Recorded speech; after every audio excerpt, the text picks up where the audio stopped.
فضول خرچی کا دائرہ بڑا وسیع ہے.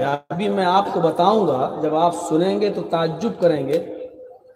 آپ کے پاس 100 ہی روپے ہیں اور کوئی غریب آپ سے اگر امداد مانگنے لگا اور آپ اس کی مجبوری دیکھ رہے ہیں کہ واقعی پریشان ہیں، اور آپ نے اپنی جیب سے 100 روپے نکال کے اس کو دے دیے پورا کا پورا، اور آپ کے پاس کچھ نہیں بچا، تو یہ بھی صحیح نہیں ہے، یہ بھی فضول خرچی میں شامل ہے. دینی کام میں دے رہے ہیں آپ، کسی غریب کو دے رہے ہیں آپ، ایک مجبور آدمی کی مجبوری میں کام آ رہے ہیں آپ، لیکن آپ خود ننگے ہو رہے ہیں، آپ خود دوسروں سے بھیک مانگنے کی کگار پہ آ گئے ہیں، لیکن آپ کے پاس جو وہ دوسرے کو دے رہے ہیں. شریعت اس سے بھی آپ کو روک رہی ہے. ابھی ہم بخاری اور مسلم کی کتابوں کے اور حدیثوں کی کتابوں کے ابھی حوالے دیتے ہیں، تھوڑا سا صبر کیجیے، ہم دیکھیں. آئیے پہلے قرآن کی 2-3 آیتیں ہم سن لیتے ہیں جو فضول خرچی کے سلسلے میں، اور اس کا ترجمہ، اور اس کے بعد پھر واقعات کی طرف ہم آتے ہیں. تاریخی تقریریں، اتہاسی تقریریں آپ سن چکے ہیں، اب کچھ باتیں قرآن و حدیث پر مبنی بھی سن لیجیے.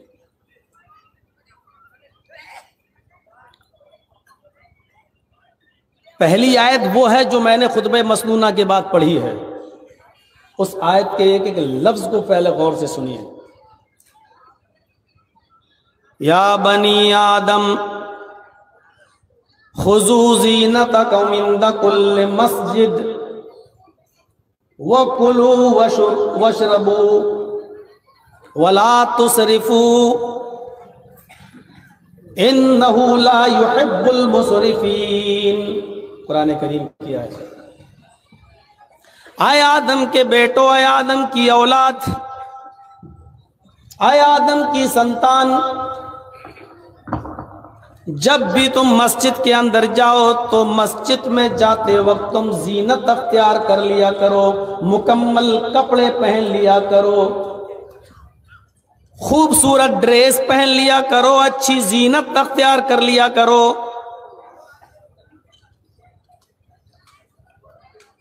وَكُلُوا وَاشْرَبُوا، اور اللہ نے تمہیں جو رزق دیا ہے، جو روزی دی ہے، کوئی ممانعت نہیں ہے، تم اس میں سے جتنا کھا سکتے ہو کھاؤ. وَاشْرَبُوا، اور خوب پیو، جو مشروب حلال ہیں تمہارے لیے، جو پینے کی چیزیں حلال ہیں تمہارے لیے وہ خوب پیو، جو چیزیں تمہارے لیے کھانے کی حلال کی گئی ہیں تم اس میں سے خوب کھاؤ. بس ایک بات یاد رکھنا، وَلَا تُسْرِفُوا، کھانے اور پینے کی چیزوں میں بھی حد سے تجاوز نہ کرنا، اسراف نہ کرنا، بے جا خرچ نہ کرنا، فضول خرچی نہ کرنا. حلال چیزیں کھانے کی اجازت ہے، حلال چیزیں پینے کی اجازت ہے. تمہاری سیٹنگ ابھی تک بن نہیں پا رہی بھائی. یہ تو صبر والے لوگ ہیں جو صبر کر رہے ہیں، ورنہ اتنے اتنے اونچے تم نے موبائل لگا رکھے ہیں، جیسے لگ رہا قطب مینار یہی ہے.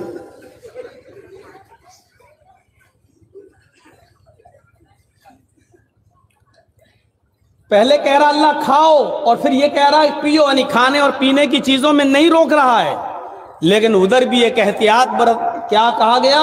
وَلَا تُسْرِفُوا، کھانے اور پینے کی چیز میں بھی فضول خرچی مت کرنا، بے جا اسراف مت کرنا، زیادہ حد سے تجاوز مت کرنا. اور آگے ایک اصول بتا دیا، اِنَّهُ لَا يُحِبُّ الْمُسْرِفِينَ، بے شک یقیناً اللہ تعالیٰ حد سے زیادہ تجاوز کرنے والوں کو، بے جا خرچ کرنے والوں کو پسند نہیں کرتا ہے. گوشت کھانے سے نہیں روکا ہے، کھاؤ، لیکن اگر آدھا کلو میں کام چل رہا ہے تو 1 کلو کھا رہے ہو یا 1 کلو لا رہے ہو اور آدھا بیکار ہو رہا ہے، یہ فضول خرچی میں شامل ہے. آپ کو معلوم ہے کہ 1 گلاس دودھ ہم پی سکیں گے، 2 گلاس پی لیں گے تو میرا لیور، میرا ہاضمہ خراب ہو جائے گا، ہمیں موشن ہو جائیں گے، لیکن پھر بھی چونکہ دوسرے کا ہے، دوسرے کے یہاں کھانے کو مل رہا، پینے کو مل رہا، تو 1 گلاس پی لیا اور ہاتھ لائیے، وہ بھی پی گئے. جبکہ آپ کو معلوم ہے کہ ہم ایک گلاس ہی پی سکتے ہیں، دوسرا گلاس ہمیں نقصان کر سکتا ہے، آپ پی رہے ہیں، یہ فضول خرچی میں شامل ہے۔ اور اس کی دلیلیں ابھی میں دوں گا، ابھی بہت اچھا لگ رہا ہے مولانا صاحب، اس میں بھی فضول خرچی ہے۔ ہاں، صحابہ کرام ایسے ایسے آپ کو ملیں گے پورا کا پورا مال خرچ کرنا چاہتے تھے، لیکن اللہ کے رسول نے روک دیا، نہیں تم ایسا نہیں کر سکتے۔ دین کے کام میں وہ مال خرچ کر رہے ہیں، لیکن اللہ کے رسول ان کو دین کے کام میں بھی سارا کا سارا مال خرچ کرنے کی اجازت نہیں دے رہے ہیں۔ بس تھوڑا سا صبر کریے اور پھر دیکھیے، جب دین کے کام میں آپ حد سے زیادہ تجاوز نہیں کر سکتے ہیں تو پھر سوچئے گا شادی میں، بیاہ میں، بیڑی سگریٹ میں، پان تمباکو میں، شراب نوشی میں، اپنے بیٹے اور بیٹیوں کی شادی میں ہم حد سے زیادہ آگے بڑھ جاتے ہیں۔ باراتیوں کے لے جانے اور لانے اور لے جانے میں، اور باراتیوں کو کھانا کھلانے میں، ایک سے زیادہ کھانا پکوان 20 آئٹم بنانے میں ہم کہاں خرچ کر سکتے ہیں جب دینی کام میں حد سے آگے بڑھنا جائز نہیں ہے۔ ایک لمٹ متعین کی، اس چیز کو یاد رکھیے گا۔ یا بنی آدم، پہلی چیز خذوا زینتکم عند کل مسجد وکلوا واشربوا، اے آدم کے بیٹو، اے آدم کی سنتان، جب تم مسجد میں جایا کرو تو زینت اختیار کر لیا کرو، مکمل لباس پہن لیا کرو۔ یہ آیت اس وقت نازل ہوتی ہے جب عرب کے اندر محمد رسول اللہ صلی اللہ علیہ وسلم کے آنے سے پہلے دین ابراہیمی کے پیروکار، دین ابراہیمی کے ماننے والے جب متعدد بدعتوں میں ملوث ہو چکے تھے، اور نبی اکرم صلی اللہ علیہ وسلم کے نبی بننے سے پہلے جب خانہ کعبہ کا طواف کرتے تھے تو ان کے مرد تو کپڑے پہن کر طواف کرتے تھے، لیکن عرب کی عورتیں خانہ کعبہ کا بالکل ننگی ہو کر، برہنہ ہو کر طواف کرتی تھیں۔ ان کے جسم کے اوپر کپڑے کا ایک بھی تار نہیں ہوا کرتا تھا۔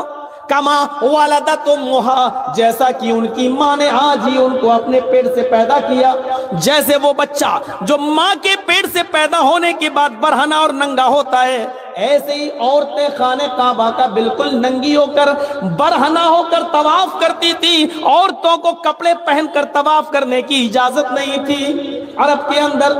جب محمد رسول اللہ نبی بنا کر بھیجے گئے تو خانہ کعبہ میں ان ننگی عورتوں کے ننگے طواف کرنے پر قرآن کریم یہ آیت نازل کرتا ہے اللہ تعالیٰ قرآن کریم کے اندر، اور اس بری رسم کو روکتا ہے، اور پوری انسانیت کے لیے اور آدم کے ہر بیٹے کے لیے، نہ صرف مسلمانوں کے لیے بلکہ آدم کے ہر ایک بیٹے کے لیے، ساری انسانیت کے لیے قانون بنا دیتا ہے۔ یا بنی آدم خذوا زینتکم عند کل مسجد، اے آدم کے بیٹو، اے آدم کی اولاد، جب بھی تم کسی اللہ کے گھر میں جاؤ، مسجد میں جاؤ، تو نہ کوئی مرد ننگا طواف کرے گا، نہ کوئی عورت ننگی جائے گی، سب کو حکم ہے اے آدم کی اولاد، اولاد میں مرد بھی ہیں اور عورتیں بھی شامل ہیں، جب بھی تم مسجدوں میں جایا کرو، جب بھی تم اللہ کے گھر میں جایا کرو تو زینت اختیار کر لیا کرو، مکمل کپڑا پہن لیا کرو، مکمل لباس پہن لیا کرو، لباس میں کنجوسی نہیں، مکمل لباس پہنا کرو۔ اور سنو، ہم نے تمہیں جو رزق دیا ہے اس رزق میں سے تم خوب کھاؤ، کھانے سے تمہیں کوئی نہیں روک رہا ہے۔ اللہ نے تمہیں جو نعمتیں دی ہیں اس کو ظاہر بھی کرو، کھاؤ بھی، جو حلال چیزیں ہم نے اتاری ہیں اس میں سے پیو بھی، کھاؤ بھی اور پیو بھی، لیکن کھانے اور پینے کے اندر احتیاط رکھنا۔ وَلَا تُسْرِفُوا، حد سے آگے مت بڑھنا، حد سے تجاوز مت کرنا، اِنَّهُ لَا يُحِبُّ الْمُسْرِفِينَ، اللہ تعالیٰ بے جا خرچ کرنے والوں کو پسند نہیں کرتا۔ قرآن کی ایک آیت یہ ہے جو میں نے آپ کے سامنے پڑھ دی ہے۔ آئیے ذرا دوسری آیت کی طرف آئیے، پہلے میں 2-3 آیتیں پڑھ دے رہا ہوں تاکہ آپ کا ذہن بن جائے کہ فضول خرچی صرف وہی نہیں ہے جو ہم سوچے ہیں۔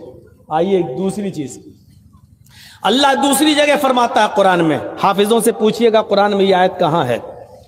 وآتِ ذَا الْقَرْبَ حَقَّهُ وَالْمِسْكِينَ وَابْنَ السَّبِيلِ وَلَا تُبَذِّرُوا تَبْذِيرًا إِنَّ الْمُبَذِّرِينَ كَانُوا إِخْوَانَ الشَّيَاطِينِ۔ قرآن کی دوسری آیت پر ذرا نظر ڈالیے، اللہ نے یہاں پر بھی دو تین چیزیں بتائیں۔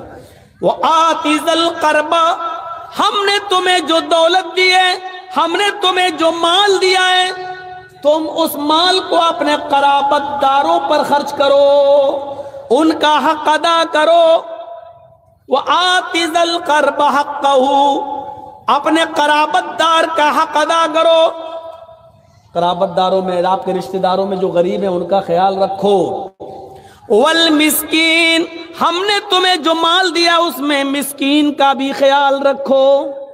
جو چیز بتانا چاہتا ہوں وہ اب آ رہی ہے۔ وابن السبیل، اور جو مسافر ہیں، پریشان حال ہیں، ان کو لمبا چوڑا سفر کرنا ہے، وہ غلطی سے یا پیسے نہ ہونے کی وجہ سے پھنس گئے ہیں اور تمہارے درمیان آ گئے ہیں، تم ان مسافروں کا بھی خیال رکھو۔ کتنے لوگوں کا خیال رکھنے کے لیے کہا اللہ تعالیٰ نے؟ وَآتِ ذَا الْقَرْبَ حَقَّهُ، اپنے قرابت دار رشتہ داروں کا خیال رکھو، جو غریب ہیں ان کا ادا کرو۔ والمسکین، مسکین کس کو کہتے ہیں؟ جس کے پاس واقعی کچھ نہ ہو لیکن شرم کی وجہ سے وہ زبان نہیں کھول پا رہا ہے، آپ کے سامنے ہاتھ نہیں پھیلا پا رہا ہے، آپ جانتے ہیں کہ ضرورت مند ہے لیکن اس کی غیرت اس کو مجبور کر رہی ہے اور وہ بیچارہ آپ کے سامنے ہاتھ نہیں پھیلا پا رہا ہے، یہ مسکین کہلاتا ہے۔ ان مسکینوں کا بھی خیال رکھو جن کے بارے میں تم جانتے ہو کہ واقعی ضرورت مند ہے لیکن وہ اپنی زبان سے تم سے مانگ نہیں رہا ہے، کہہ نہیں رہا ہے، اس کی غیرت، اس کی خودداری مجبور کر رہی ہے نہ مانگنے پر۔ ان کو بھی ڈھونڈو اور تلاش کرو، اپنے قرابت داروں کا، رشتہ داروں کا خیال رکھو، ان کا حق ادا کرو، مسکینوں کا حق ادا کرو۔ وابن السبیل، اور اپنے مسافروں کو بھی ڈھونڈو، ان کا بھی حق ادا کرو، لیکن جب ان کو خرچ کرو، جب ان کو تم اللہ کی راہ میں دو، جب فی سبیل اللہ ان کے درمیان تم کچھ چیزیں خرچ کرو تو اس بات کا خیال رکھنا وَلَا تُبَذِّرُوا تَبْذِيرًا، ان کو دیتے وقت بھی تم فضول خرچی مت کرنا۔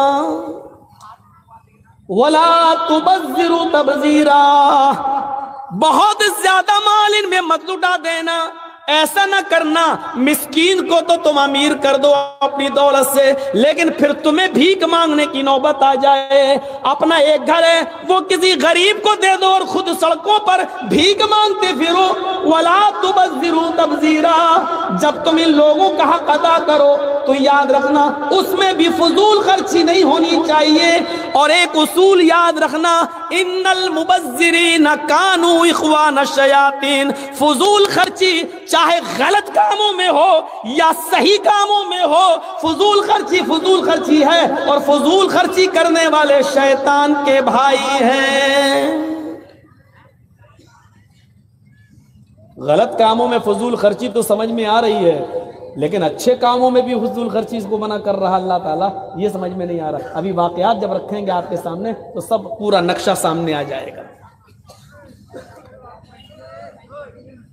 وَلَا تُبَذِّرُوا تَبْذِيرًا، فضول خرچی مت کرنا، جب تم اللہ کی راہ میں خرچ کرو تو اس میں بھی فضول خرچی نہیں ہونی چاہیے۔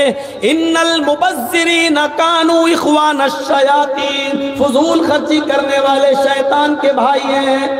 وَكَانَ الشَّيْطَانُ، اور شیطان لِرَبِّهِ کفورا، اپنے رب کا بڑا ہی ناشکرا ہے۔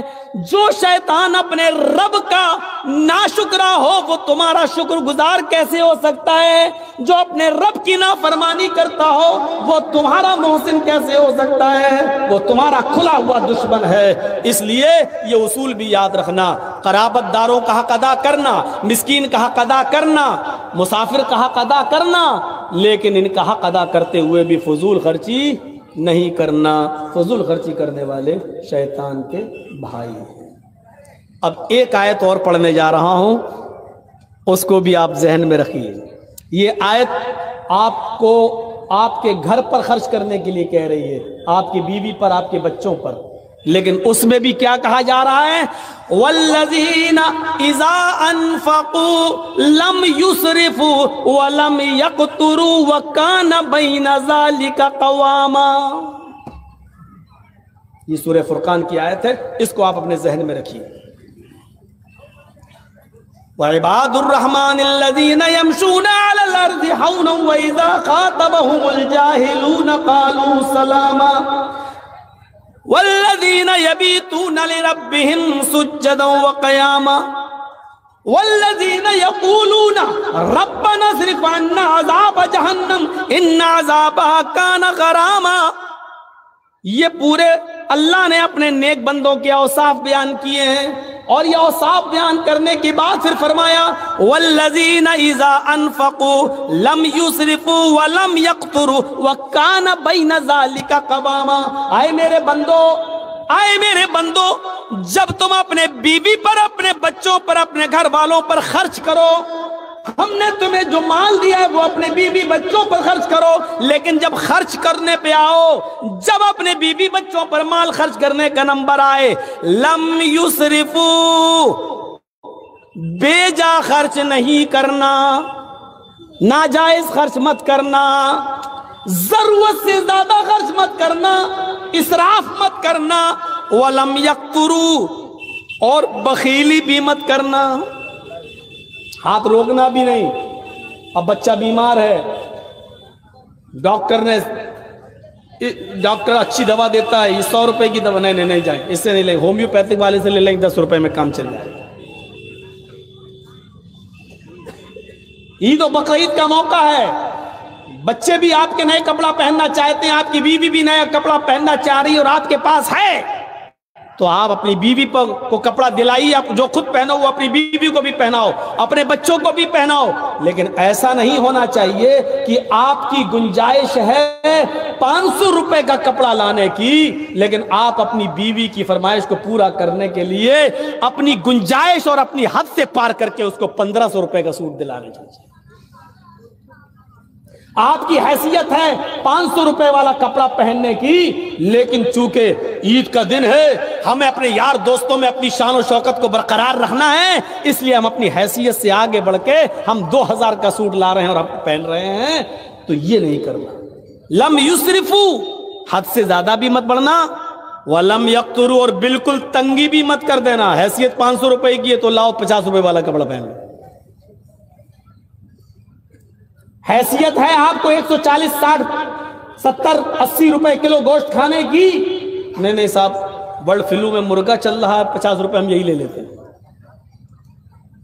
اس سے بھی روکا، نہ حد سے آگے بڑھنا، ولم یقترو، نہ بالکل تنگی کرنا، نہ بالکل ہاتھ کو روک لینا، نہ مٹھی بند کر لینا، نہ بالکل کھول دینا، نہ بالکل بند کرنا۔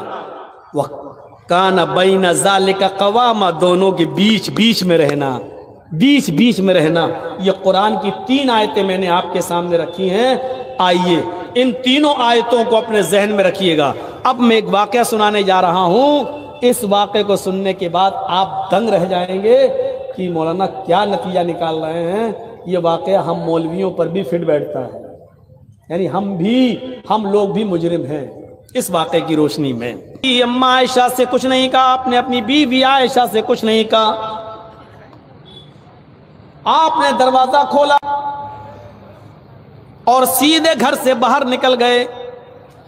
تھوڑی دور چلے تو آپ کو راستے سے چلتا ہوا ایک آدمی نظر آیا، کوئی آ رہا ہے، آپ اس کے قریب پہنچے، یہ سوچ کر اس کی طرف آگے بڑھ گئے اگر جان پہچان والا ہوا تو اس سے کچھ مانگ لیں گے، کیونکہ بھوک کی وجہ سے نیند نہیں آئی، کروٹیں بدلتا رہا اور گھر میں کھانے کو آج میرے کچھ نہیں رہا۔ چلو یہ آدمی آ رہا ہے، اس سے کچھ کہتے ہیں۔ رات کے اندھیرے میں اس آدمی کو پہچان نہیں پائے، جب اللہ کے نبی اس کے قریب پہنچتے ہیں تو کیا دیکھتے ہیں کہ یہ آدمی کوئی اور نہیں ہے، یہ حضرت ابو بکر صدیق رضی اللہ تعالیٰ عنہ ہیں، جو رات کی تاریکی میں باہر نکلے ہیں۔ حضرت ابو بکر صدیق نے نبی کو دیکھا اور اللہ کے نبی نے ابو بکر صدیق کو دیکھا، علیک سلیک ہوا، دعا سلام ہوا۔ اللہ کے نبی صلی اللہ علیہ وسلم نے پوچھا اے ابو بکر اتنی رات میں تم کیسے نکلے؟ تو حضرت ابو بکر صدیق کہتے ہیں کہ اللہ کے نبی، بخاری شریف کا یہ واقعہ، اے اللہ کے نبی، اے اللہ کے رسول، آپ سے کیا چھپاؤں؟ آج اگر جھوٹ بولیں گے تو کل اللہ تعالیٰ وحی نازل کر کے آپ کو بتا دے گا سچائی کیا ہے۔ حقیقت یہ ہے کہ گھر میں مجھے نیند نہیں آ رہی تھی اور بھوک کی وجہ سے میں گھر سے باہر نکل گیا کہ راستے میں کوئی مل جائے گا تو میں اس سے یا میرا چہرہ دیکھ کر وہ میری بھوک کا اندازہ لگا لے گا۔ اللہ کے نبی سے کہہ رہے کون؟ ابو بکر صدیق، اے اللہ کے رسول بھوک کی وجہ سے میں گھر سے باہر نکلا۔ اللہ کے نبی صلی اللہ علیہ وسلم نے کہا اے ابو بکر اگر مجھ سے یہ امید رکھتے ہو کہ میں تمہارا چہرہ دیکھ کر اپنے گھر لے جاؤں گا اور تمہیں کھانا کھلا دوں گا تو یہ امید بالکل مت رکھنا، اس لیے کہ تمہارے نبی کو، تمہارے ساتھی کو، تمہارے اس خلیل کو، اس دوست کو، محمد رسول اللہ صلی اللہ علیہ وسلم کو بھی بھوک نے ہی گھر سے باہر نکالا ہے۔ جو حالت تمہاری ہے وہی حالت میری بھی ہے۔ جس بھوک کی وجہ سے تم گھر سے باہر نکلے ہو اسی بھوک کی وجہ سے میں بھی گھر سے باہر نکلا ہوں۔ اچھا، ابو بکر صدیق کی امیدوں پہ پانی پھر گیا۔ سب سے زیادہ سخی اور کھلانے پلانے والے تو اللہ کے نبی تھے۔ چلیے کوئی بات نہیں، چلیے تھوڑا آگے بڑھتے ہیں۔ ایک اور آدمی آتا ہوا نظر آیا، دونوں کی نظریں اس آدمی پر جم گئی، دونوں اشاروں میں باتیں کرنے لگے۔ اگر جان پہچان کا ہوا تو اسی سے کہیں گے کہ اپنے گھر لے چل۔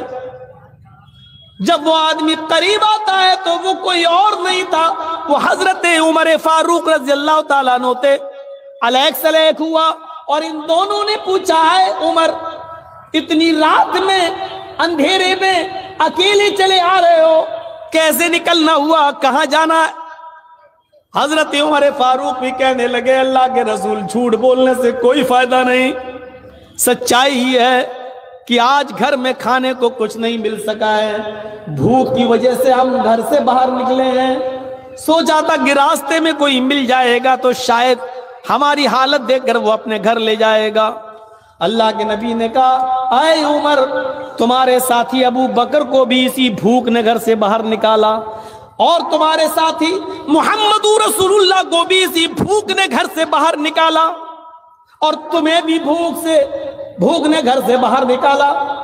ہمارے پاس کچھ بھی نہیں ہے، اگر کسی ایک کے پاس ہوتا تو ضرور کھلاتے۔ چلو ایسا کرتے ہیں، اس رات میں مجھے ایک گھر معلوم ہے، آئیے اس گھر کی طرف چلتے ہیں۔ وہ گھر حضرت ابو الحیثم کا ہے، ابو الحیثم انصاری کا گھر ہے۔ چلیے ذرا ابو الحیثم کے گھر چلتے ہیں اور ان کے دروازے کو دستک دیتے ہیں۔ ان کے گھر میں اگر کھانے پینے کو کچھ ہوگا تو وہ ضرور کھلا دیں گے۔ یہ تینوں لوگ حضرت محمد رسول اللہ اور ابو بکر اور حضرت عمر، یہ تینوں لوگ ایک صحابی کے گھر جاتے ہیں۔ ان صحابی کا نام میں بتا چکا ہوں، ابو الحیثم انصاری۔ دروازے کو دستک دیتے ہیں، ان کے گھر کی کنڈی کھٹکھٹاتے ہیں، ان کے گھر کو دستک دیتے ہیں۔ ابو الحیثم دروازے پر آتے ہیں، اتنی رات میں کون آ سکتا ہے میرے گھر میں؟ آج تک تو رات کے اس اندھیرے میں تو کوئی آیا نہیں، ضرور کوئی ضرورت مندی ہوگا، کوئی پریشان حال ہوگا، چلے چل کے دیکھتے ہیں۔ جیسی دروازہ کھولا تو کیا دیکھتے ہیں کہ دروازے پر اس کائنات کی سب سے بڑی ہستی کھڑی ہے، جناب محمد رسول اللہ صلی اللہ علیہ وسلم کھڑے ہیں، ابو بکر ہیں، حضرت عمر ہیں۔ مرحبا مرحبا، موسٹ ویلکم، آپ کا آنا مبارک ہو۔ اتنی رات میں اتنے اچھے مہمان اور وہ بھی ہمارے گھر میں، آئیے تشریف لائیے۔ اے اللہ کے نبی صلی اللہ علیہ وسلم باہر مت کھڑے رہیے، آپ اندر آئیے اور اپنے دونوں ساتھیوں کو لے کر اندر آ جاؤ۔ اتنی رات میں ایمانداری کے ساتھ بتائیے، ہمارے اور آپ کے گھر میں کوئی آ جائے تو کیسا لگے گا؟ ویسے آج کل تو کوئی آ ہی نہیں سکتا ہے، آئے گا تو فون آن کر کے آئے گا، موبائل آپ کو اطلاع کر کے ہی آئے گا، اچانک نہیں۔ وہاں تو موبائل کا زمانہ ہی نہیں ہے، ٹیلی فون کا زمانہ ہی نہیں ہے، اور اچانک پہنچ گئے اور پیشانی پہ شکن نہیں آ رہی میزبان کے۔ ابو الہیثم اتنے اچھے مہمان، اتنی رات میں وہ بھی ہمارے گھر، اندر آئیے۔ بخاری کے اندر یہ واقعہ، دروازہ کھولا، اندر آئیے، بتائیے، اندر جاتے ہیں، پانی لاتے ہیں، پیجئے۔ کیا بات ہوئی، کیسے آنا ہوا اللہ کے رسول اتنی رات میں؟ بتائیے، ہم بستر لگاتے ہیں، آپ آرام کریے، سوئیے، کہ نہیں۔ اے ابو الہیثم، تکلف کی کوئی ضرورت نہیں ہے، بس اتنا بتا دو، تمہارے گھر میں اگر رات کا بچہ کھچا کچھ ہو تو بتا دو۔ رات کی اس تاریکی میں مجھے بھی بھوک نے گھر سے باہر نکالا، اور ابو بکر کو بھی، اور ان کے ساتھی حضرت عمر کو بھی۔ ہم تینوں بھوک سے نڈالے آئے ہیں، اور یہ امید سے آئیں کہ تمہارے گھر میں رات کا کچھ بچا ہوا ہو تو دے دو، ہم اللہ سے خیر و برکت کی دعا کریں گے اور اللہ اسی میں برکت دے گا۔ ابو الہیثم مسکراتے ہوئے کہتے ہیں، اے اللہ کے نبی، رات کا بچا ہوا تو کچھ نہیں ہے، رات کا بچا ہوا تو کچھ نہیں ہے، لیکن ہم اتنے بزدل بھی نہیں ہیں کہ گھر میں آئے ہوئے مہمانوں کے لیے کچھ انتظام نہ کر سکیں۔ بیٹھیے آپ، ابھی آپ کے لیے انتظام ہوتا ہے۔ اللہ کے نبی کو پتہ بھی نہیں۔ ابو الہیثم اندر جاتے ہیں، کچھ کچی اور پکی اور بیج کی ہر قسم کی کھجوریں رکھی ہوئی تھیں، مٹی کے ایک پیالے میں وہ اٹھا کے لے آئے اور کہنے لگے، اے اللہ کے نبی، تب تک آپ یہ کھجور کھائیے، آپ کے دونوں ساتھی ہیں، آپ لوگ کھجوریں کھائیے، میں ابھی آپ کے لیے کھانے کا انتظام کر دیتا ہوں۔ اندر جاتے ہیں اور اپنی ایک بکری کا بچہ، جس کی عمر تقریباً 1 سال کی تھی، یعنی قربانی کے لائق ہو چکا تھا، تقریباً 1 سال کا بکری کا بچہ، بکری بھی تھی، اس کا بچہ 1 سال کا، اس بکری کے بچے کو انہوں نے پکڑا۔ ایک ہی آدمی عرب کے اندر آج بھی کافی ہوتا ہے پورے بکرے کو ذبح کرنے کے لیے۔ ابو الہیثم نے پورا کا پورا بکرا گرا لیا اور جلدی سے اس کو ذبح کر دیا، چھری چلا دی، فوراً اس کی کھال ادھیڑ دی اور گوشت اس کی بوٹیاں بنا کر جلدی سے چولہے پر رکھ دی۔ ابو الہیثم اور ان کی بیوی دونوں ایک کام یہ کر رہے ہیں، دوسری کام ان کی بیوی کر رہی ہے، اور فوراً جلدی سے جتنی جلدی ہو سکا کھانا بنا کر تیار کر دیا۔ اندر سے آواز آتی ہے، اے ابو الہیثم، اے میرے شوہر، دسترخوان لگا دیجئے، ہمارے نبی محمد رسول اللہ کو اور ان کے دونوں ساتھیوں کو دسترخوان پر بٹھائیے، میں سالن نکالتی ہوں اور گرم گرم روٹیاں بنا کر دیتی جاتی ہوں، آپ پردے کی اوٹ سے ان روٹیوں کو لیتے جائیے اور آپ نبی اکرم کو اور ان کے دونوں ساتھیوں کو کھلاتے جائیے۔ سامنے کھانا آتا ہے، دیسی مرغا مانگ کے کھانے والوں، میزبان پر مصیبتیں بننے والوں، فون پر کہنے والوں کہ ہم آ رہے ہیں، دیسی مرغا کاٹ کے رکھنا، بنا کے رکھنا، چاہے وہ آپ ہو یا ہم جیسے مولوی اپنے گریبانوں میں جھانک کر دیکھیں اس واقعے کی روشنی میں جو صحیح بخاری کے اندر درج ہے، اطلاع اور دیتے ہیں کہ آ رہے ہیں، دیسی مرغا کاٹ کے رکھنا، بنا کے رکھنا، آج تمہارے یہاں سے گزریں گے، کھا کے جائیں گے۔ مانگ کے بھی مہمانی ہوتی ہے، کہیں تمہارے باپ کا وہ نوکر ہے جو تمہارا حکم مانے گا، اس کی نہ مجبوری دیکھو، نہ کچھ دیکھو، نہ پریشانی دیکھو، یہاں بکرا موجود، کاٹ دیا، ذبح کر دیا، کھانا بن کے سامنے آ گیا۔ جیسے ہی گوشت اور روٹیاں سامنے آئیں، بھنا ہوا گوشت سامنے آیا، امام کائنات کی آنکھوں میں آنسو آ گئے، محمد رسول اللہ صلی اللہ علیہ وسلم کی آنکھوں میں آنسو آ گئے، رونے لگے۔ ابو الہیثم جب روٹیاں رکھنے آئے، نبی اکرم کے آنکھوں میں آنسو دیکھے، کہا اللہ کے نبی آپ نے اور آپ کے ساتھی تو بھوکے تھے، ہم نے تو کھانے کا انتظام کیا ہے، جو میرے پاس میسر تھا ہم نے فوراً انتظام کر دیا ہے۔ اللہ کے نبی صلی اللہ علیہ وسلم کی زبان سے جو جملے نکلے وہ بخاری میں دیکھ لیجئے۔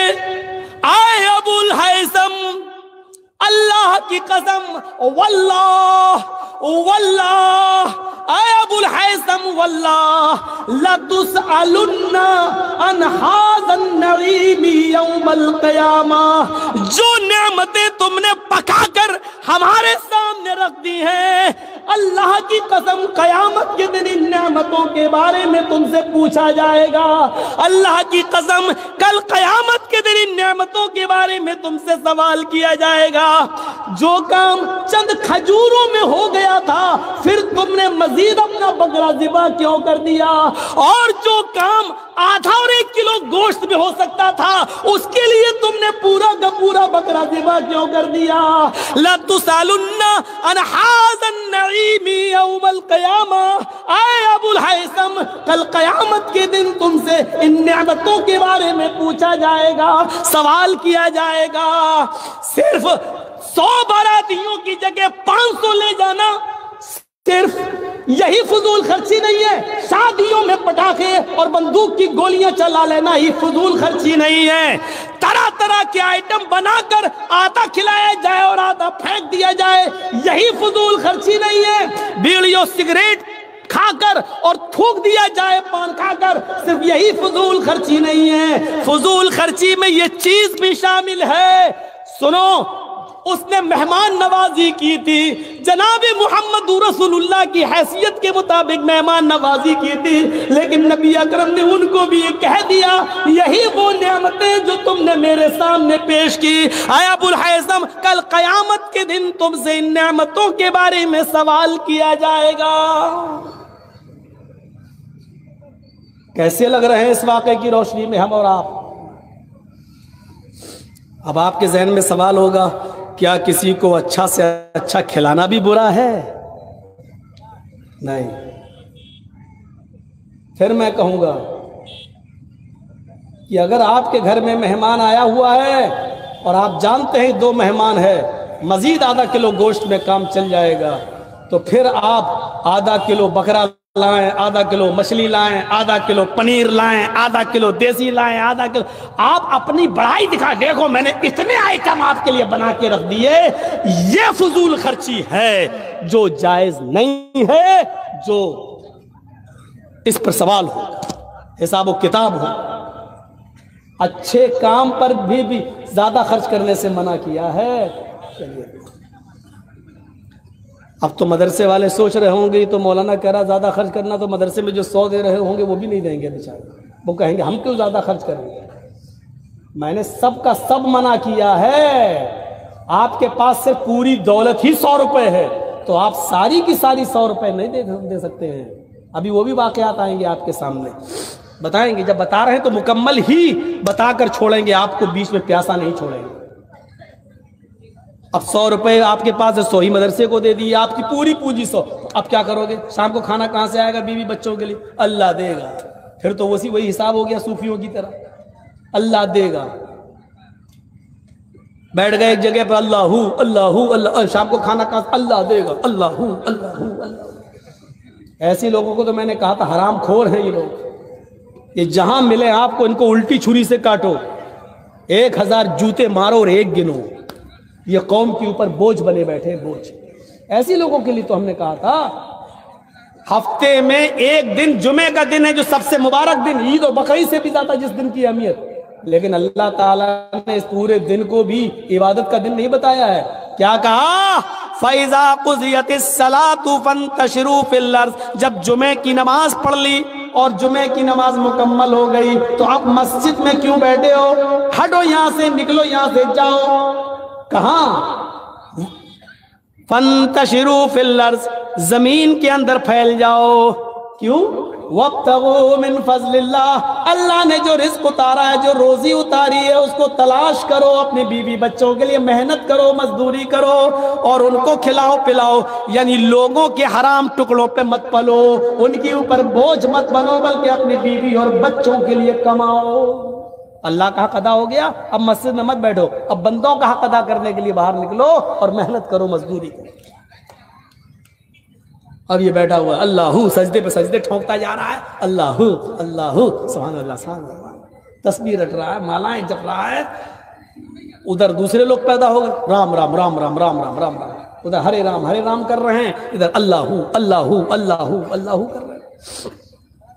بہت سے ملیں گے آپ، ٹرینوں میں بھی مل جائیں گے، ہرے رنگ کی چادر لے کر بھیک مانگتے ہوئے صوفی لوگ، اور کہیں گے کیا فلاں کے نام پہ دے دو، فلاں پہ چادر چڑھا، یہ کرے وہ ان کو دے دو، اور شکلیں قسم خدا کی ایسی ہوتی ہے، ان کی شکلیں ان بھیک مانگنے والوں کی، صوفی، اگر ان کا چہرہ اگر دیکھ لو تو قسم خدا کی کھانا کھانے کو دل نہیں کرے گا، منہ میں منہ میں تمباکو بھری، اجمیر والے بابا، ایسے ان کے منہ سے جملے تک نہیں نکل پاتے صحیح سے، چہرے پہ ایسی، آپ دیکھ کے دنگ رہ جائیں گے ان کے چہرے دیکھ کر۔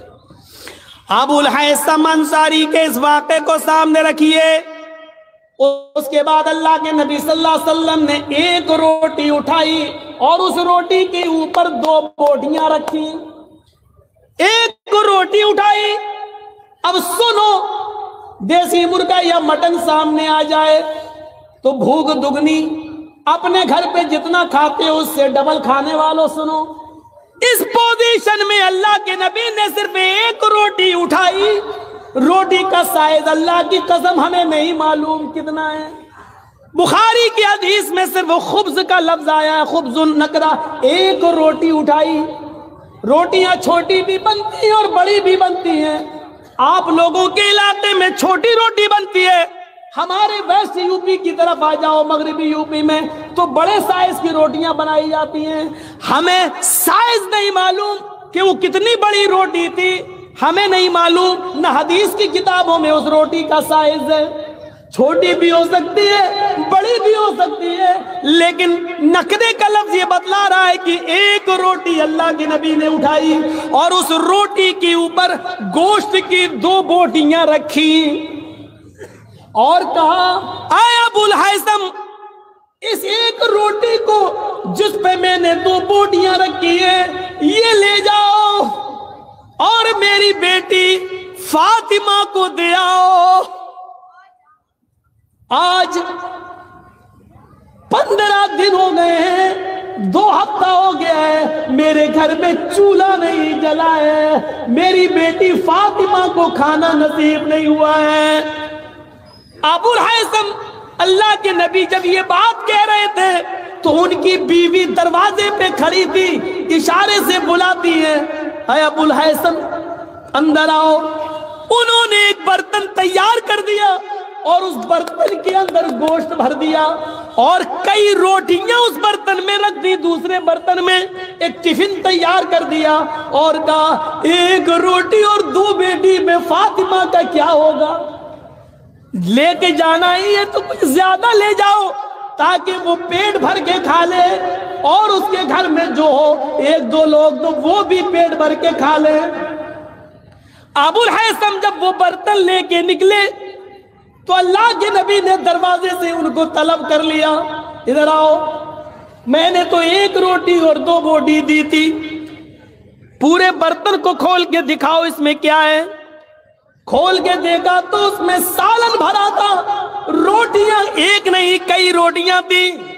تو اللہ کے نبی نے فرمایا، اے ابو الہیثم، تمہاری دوسری غلطی یہ ہے کہ تم میری بیٹی کی عادت خراب کرنے کے لیے، میری بیٹی کی عادت کو بگاڑنے کے لیے اتنا کھانا لے جا رہے ہو۔ اگر وہ آج پیٹ بھر کے کھانا کھا لے گی تو پھر وہ اللہ کو یاد نہیں کر سکے گی، اللہ کا ذکر نہیں کر سکے گی، کھانے کے لیے اتنی ضرورت ہے جتنے میں انسان زندہ رہے اور اپنے رب کا شکر ادا کرتا رہے. نہیں اے ابو الحیثم یہ غلطی مت کرو, جتنا میں نے دیا اتنا ہی لے کر جاؤ. پھر آپ نے وہ سارا کا سارا کھانا واپس لے لیا. اے ابو الحیثم اس علاقے کے بہت سے غریب لوگ آج بھی بھوکے سو رہے ہوں گے, میری بیٹی سے زیادہ ضرورت مند وہ لوگ ہیں, یہ روٹیاں ان میں پہنچا دو اور یہ سالن ان میں پہنچا دو. جب تم نے پورا بکرا ہی ذبح کر دیا تو اپنے گھر کے ساتھ ساتھ غریبوں کا بھی خیال رکھو اور ان کو بھی پہنچاؤ, اور میری بیٹی کو اتنا ہی دو جتنی اس کی ضرورت ہے. اب کیسے لگ رہے ہیں ہم؟ مجھے تو معلوم ہے تقریر میری بس جب تک ہو رہی ہے تب تک کے لیے آپ سوچنے پہ مجبور ہیں, لیکن کل آپ جہاں جائیں گے, آج ہی جن کے مہمانی میں آئے ہوں گے تو کل صبح اس کے ہاں بھر پیٹ ناشتہ ہی کر کے جائیں گے, بھوکے پیٹ نہیں جائیں گے. معلوم ہے وہ بھی بھوکا پیٹ نہیں جانے دے گا بیچارہ, کیونکہ کل اس کے علاقے میں بھی جلسہ ہونا ہے, ادھر آپ بھی تو جاؤ گے, ادھر وہ بھی تو, پھر ادھر آپ بھی جاؤ گے. ہوتا ہے. کھانے پینے سے میں منع نہیں کر رہا ہوں, کھلانے اور پلانے سے بھی منع نہیں کر رہا ہوں. مہمان نوازی تو بڑی اچھی چیز ہے, خوش نصیب ہے وہ انسان جس کے گھر میں مہمان آتے ہیں, اس کے گھر میں برکتوں کے دروازے کھل جاتے ہیں, کوئی شک نہیں ہے. لیکن ہر چیز پہ فضول خرچی یہ غلط چیز ہے, چاہے وہ جائز کام ہو یا ناجائز کام. آئیے ایک اور واقعے کی طرف چلتے ہیں. حضرت کعب ابن مالک یہ ان صحابیوں میں سے تھے جو غزوہ تبوک میں شرکت نہیں کر سکے تھے, اور جنہوں نے اللہ کے نبی کو صحیح بات بتا دی تھی کہ ہم سستی کر گئے اور اپنی غلطی کی وجہ سے جنگ میں شرکت نہیں کر سکے, جس کے بعد اللہ کے نبی نے ان کا بائیکاٹ کر دیا تھا, لوگوں کو منع کر دیا تھا. سنیے جو بات ہم بتانے جا رہے ہیں وہ اب سنیے. اللہ کے نبی نے لوگوں کو کہہ دیا تھا کہ کوئی بھی آدمی کعب ابن مالک سے سلام نہ کرے. کعب ابن مالک کا فیصلہ اللہ رب العالمین کرے گا. اللہ کی طرف سے جب ان کی توبہ قبول ہو جائے گی اور اللہ تعالیٰ جب بتا دے گا کہ ان کی توبہ قبول کر لی گئی ہے, تب ان سے کے لیے راستہ کھولا جائے گا. ابھی کوئی ان سے سلام کلام نہیں کرے گا. اب لوگ ان سے سلام نہیں کرتے تھے. یہی جب مسجد میں نماز پڑھنے آتے تو سلام کرتے. صحابہ کرام نے اللہ کے نبی سے پوچھا, اے اللہ کے نبی ہم تو سلام نہیں کرتے کعب ابن مالک سے, لیکن کعب ابن مالک جب ہمیں ملتے تو وہ سلام کر لیتے, تو کیا میں ان کے سلام کا جواب بھی نہ دوں؟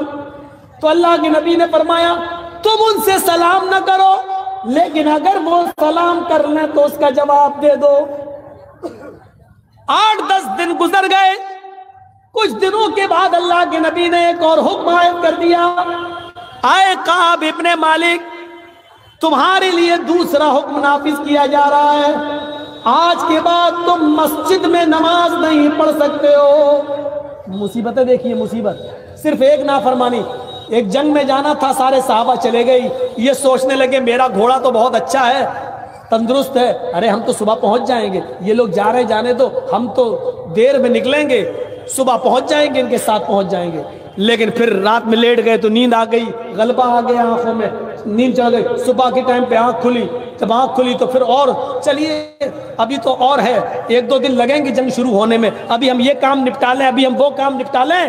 سستی اور چڑھی, کام کرنے میں لگ گئے, یہاں تک کہ وہ جنگ شروع ہو گئی. جنگ شروع ہو گئی تو یہ جا نہیں سکے, اور جب جا نہیں سکے تو جنگ ختم ہو گئی اور سارے صحابہ لوٹ کے آ گئے. تو اللہ کے نبی نے کلاس لی, تم کیوں نہیں گئے؟ تو انہوں نے پوری صحیح بات بتا دی. تو اللہ کے رسول نے ان کا بائیکاٹ کر دیا, اب نماز میں بھی نہیں آ سکتے ہو مسجد کے اندر. کہا اللہ کے نبی پھر میں کیا کروں؟ کہا اپنے گھر میں تم نماز پڑھو گے, مسجد میں نماز پڑھنے کے لیے تمہارے دروازے بند، اللہ رب العالمین نے تمہارے لیے یہی حکم نافذ کیا ہے۔ کعب ابن مالک کہتے ہیں کہ جب میں بازار کی طرف جایا کرتا تھا، لوگ مجھے سلام نہیں کرتے تھے، میں ہی سلام کرتا تھا۔ میں ان سے پوچھتا تھا کیا اللہ کے رسول صلی اللہ علیہ وسلم نے میرے بارے میں اور کوئی حکم دیا؟ تو لوگ ہمیں اس کا جواب نہیں دیتے تھے اور مجھے سلام کا جواب دے کر نکل جایا کرتے تھے، کوئی بھی آدمی مجھ سے بات نہیں کرتا تھا۔ اس حال میں کئی دن گزر گئے۔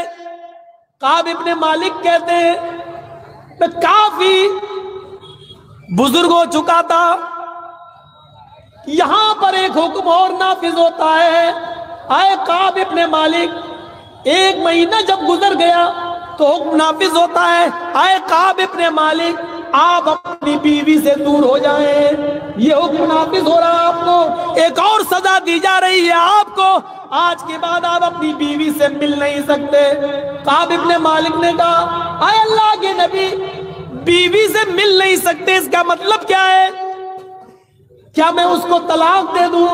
اللہ کے نبی نے کہا نہیں، طلاق نہیں، طلاق دینے کے لیے حکم نہیں دیا جا رہا ہے، آپ ان سے دور رہیں گے، ان سے بیوی والی خدمت نہیں لے سکتے، یعنی اپنی بیوی سے مجامعت صحبت نہیں کر سکتے، اس کے ساتھ ہم بستری کرنے سے روکا جا رہا ہے۔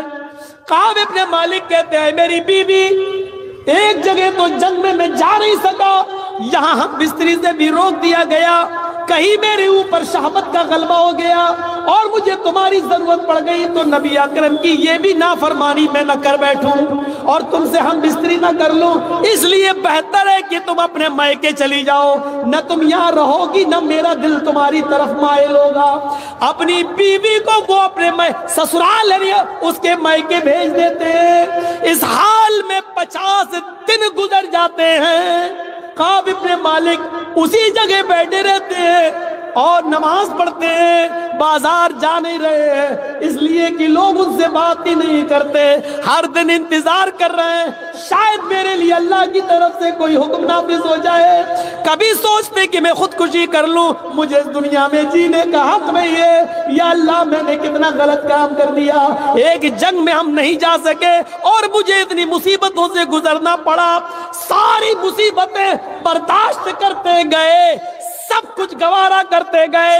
جب 50 دن مکمل گزر گئے، فجر کی نماز مسجد میں ہو رہی تھی اور کعب ابن مالک اپنے گھر پہ نماز پڑھ رہے تھے۔ نماز پڑھنے کے بعد اپنے گھر کی چھت پہ چلے گئے کعب ابن مالک اور صبح کی ٹھنڈی ٹھنڈی ہوا میں بیٹھ جاتے ہیں اور فضا کا معائنہ کرنے لگتے ہیں۔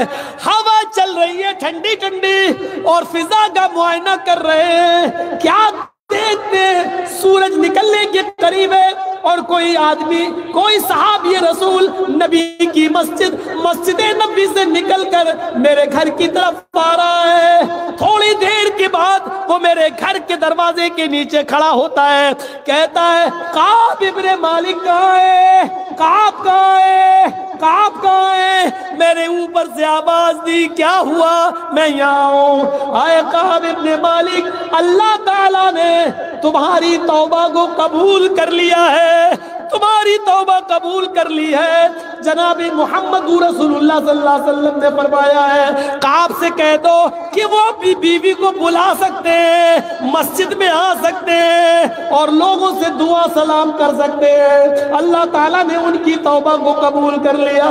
کعب ابن مالک آتے ہیں، جو چیز میں بتانا چاہتا ہوں اس کو غور سے سننا۔ کعب ابن مالک آتے ہیں، اوپر کی چھت سے نکلتے ہیں، نیچے زمین پر اترتے ہیں، کہتے میں تیزی سے مسجد نبوی کی طرف بھاگا، یہ خوشخبری میں جناب محمد رسول اللہ سے سنوں۔ جیسے ہی میں مسجد نبوی میں جاتا ہوں، صحابہ کرام میرا سواگت کر رہے ہیں، انہوں نے مجھے راستہ دے دیا، سب میری طرف دوڑ پڑے۔ اے کعب ابن مالک مبارک ہو، اللہ نے تمہاری توبہ قبول کر لی، اور میں ایک ہی بات کہتا جا رہا ہوں، مجھے یہ بات اللہ کے رسول سے سننی ہے۔ جیسے ہی ان کی نظر نبی اکرم کے چہرے پر پڑتی ہے، اللہ کے نبی کہتے ہیں اے